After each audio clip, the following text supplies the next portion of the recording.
My name is Thomas Miller. I'm 65 years old. I'm saying that out loud because I've learned that when you don't name things, they pass you by more easily.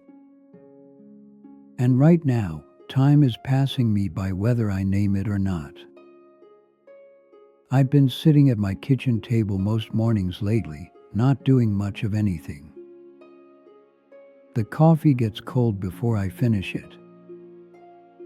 The house stays quiet. And there's this feeling that keeps showing up, uninvited, like someone standing in a doorway not knocking. It's the feeling that most of my life is already behind me, and that I stayed in places that hurt because they were familiar. I'm not telling this because I want sympathy. I don't really expect anything from whoever is listening. I'm telling it because there's a kind of honesty that only shows up when you realize you don't have decades left to clean things up. At 65, you stop pretending you'll get around to things later. Later starts to feel thin, fragile. Some mornings, I wake up and I can't remember what day it is.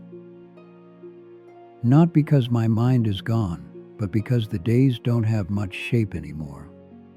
When you're younger, time has edges, deadlines, plans. People are waiting for you. Now the hours just stretch. I think a lot about how I got here. Not in a dramatic way.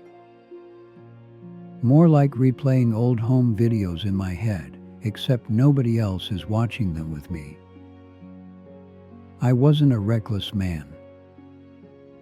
I wasn't chasing thrills or burning bridges. If anything, I was careful. Too careful. I made choices that made sense on paper. Choices that didn't rock the boat. Choices that kept things steady, predictable, safe. And I didn't realize until much later that what I was really afraid of wasn't failure. It was a change. I grew up in a small town where people stayed put. My father worked at the same factory for 38 years. My mother clipped coupons and kept the house quiet.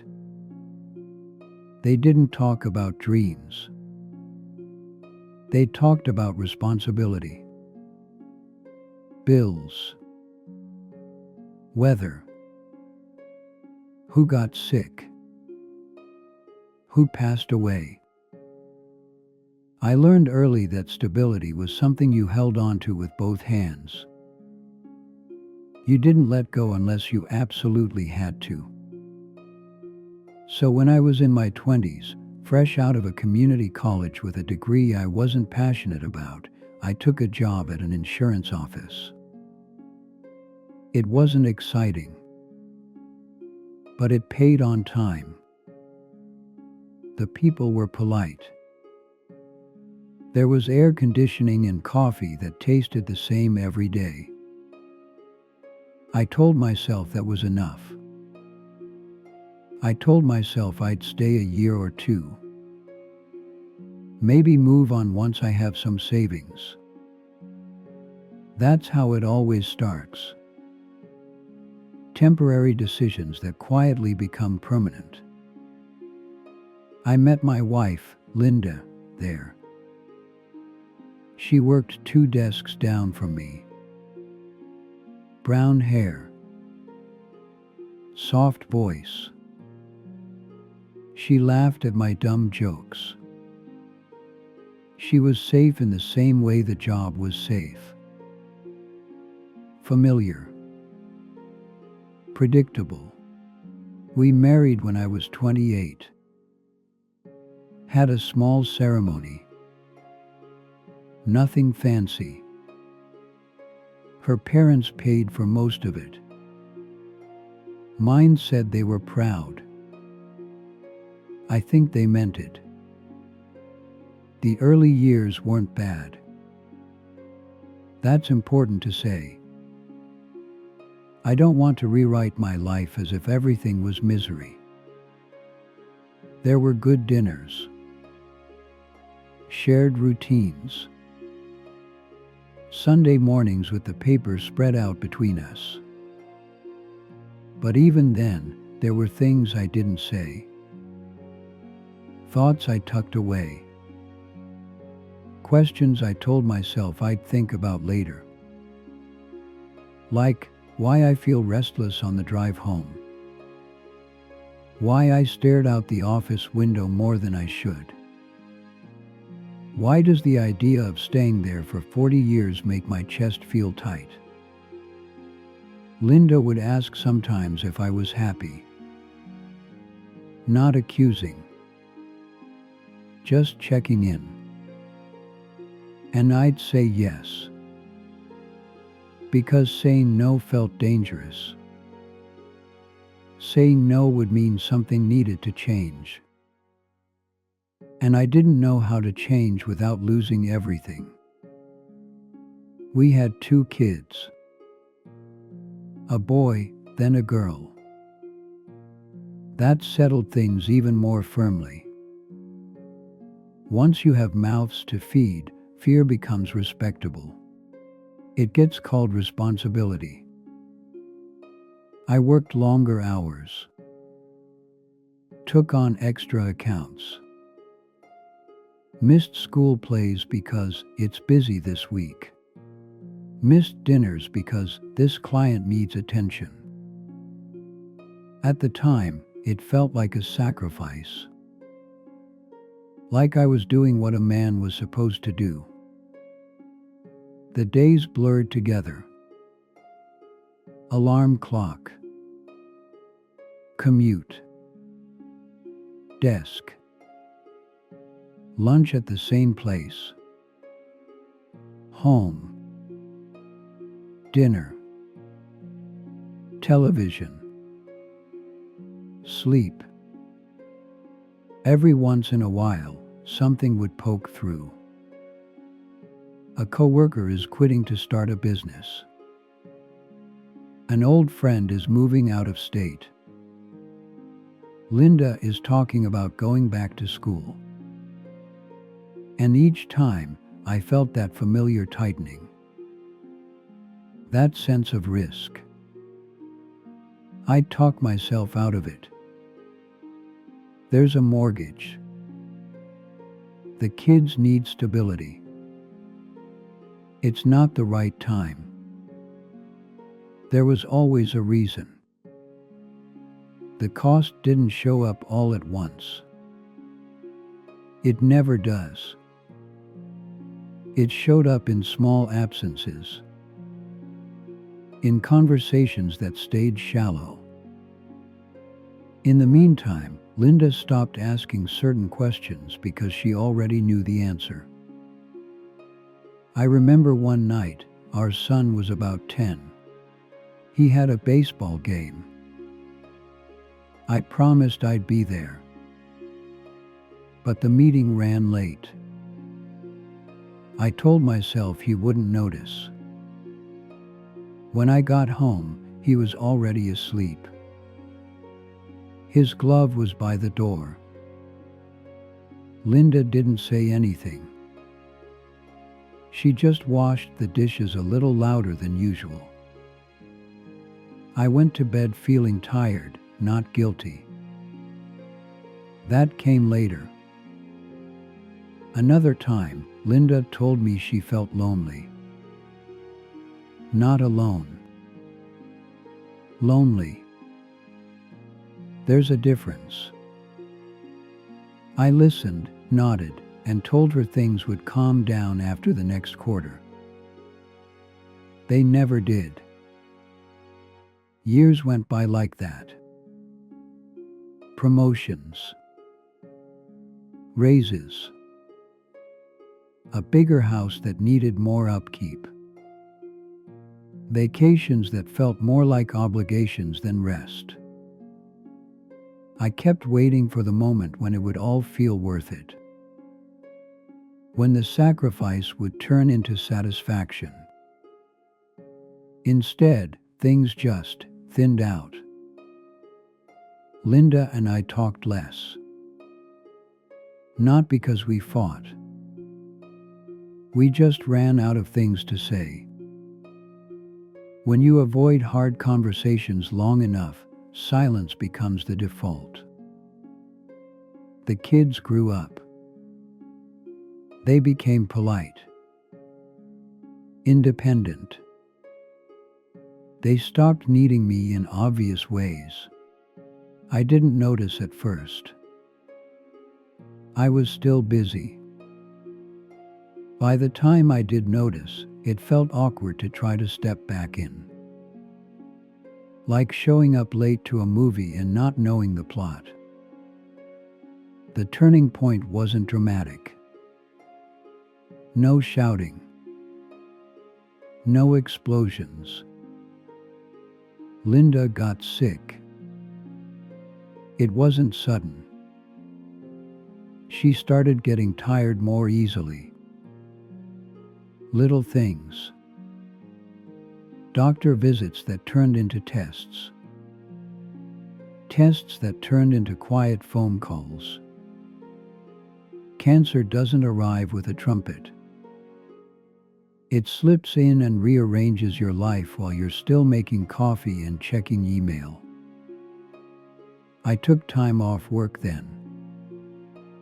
Sat in waiting rooms. Learned how to read lab reports. Told myself I was finally doing what mattered. But even then, there was this awful realization sitting underneath everything. That I was trying to make up for years in a few months. Linda never said it outright. She wasn't that kind of person. But there were moments. Looks. Pauses. When I could tell she knew it too. She passed away 3 years later. The house felt wrong without her. Too quiet in a different way. Like the walls were listening.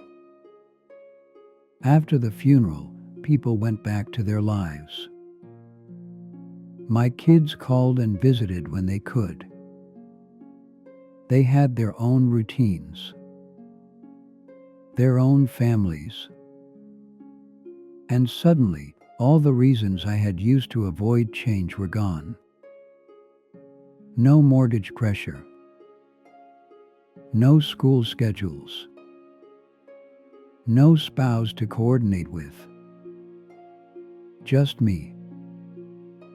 That's when clarity showed up. Not like a lightning bolt. More like a heavy blanket settling in. I saw my life laid out in front of me. All the safe choices. All the delays. All the times I told myself I'd deal with things later.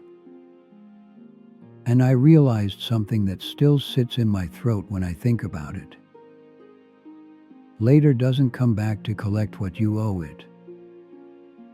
There are things I can't fix.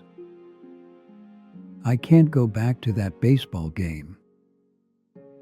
I can't give Linda the years of presents she deserved. I can't become the version of myself I kept postponing. The job I retired from sent a card. A cake. Some polite speeches. Then they moved on. The office replaced me in 2 weeks. That was hard to swallow. Not because I expected immortality, but because I had given so much of myself to something that barely noticed when I was gone. Now, at 65, people don't ask what you're going to be. They ask how you're feeling. If your joints hurt. If you're keeping busy. Busy doing what, I sometimes wonder. I fill my days with errands, with small projects that don't really matter. I read. I walk. I sit. I think about how fear dressed itself up as practicality in my life. How I told myself staying was safer than leaving, even when staying was slowly wearing me down. I don't blame my younger self. That's important. He didn't know. He was doing the best he could with what he understood at the time. But I wish he had known that familiar pain still hurts. Just because something doesn't change doesn't mean it isn't costing you.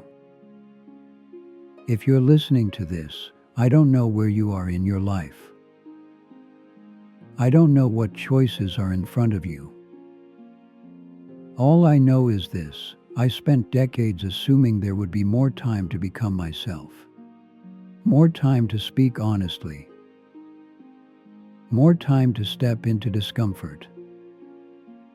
Time didn't argue with me. It just kept going. I'm not saying you should blow up your life. I'm not saying there's one right path. I'm saying that fear has a quiet voice. It sounds reasonable.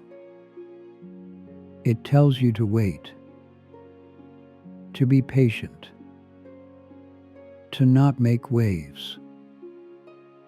And one day, you look up and realize you waded your way into a life you didn't quite mean to live. I don't have much time left to do things differently. I can still show up for my kids in small ways. I can still be honest with myself. I can still sit with the truth instead of running from it. That's what I'm doing now. If this meant something to you, if it stirred something uncomfortable or familiar, that's okay. You don't need to do anything about it right away. Just don't ignore it forever. I'm Thomas Miller. I'm 65 years old. And this is the truth I finally stopped avoiding. I'm still here. For a little while longer. And for now, that has to be enough.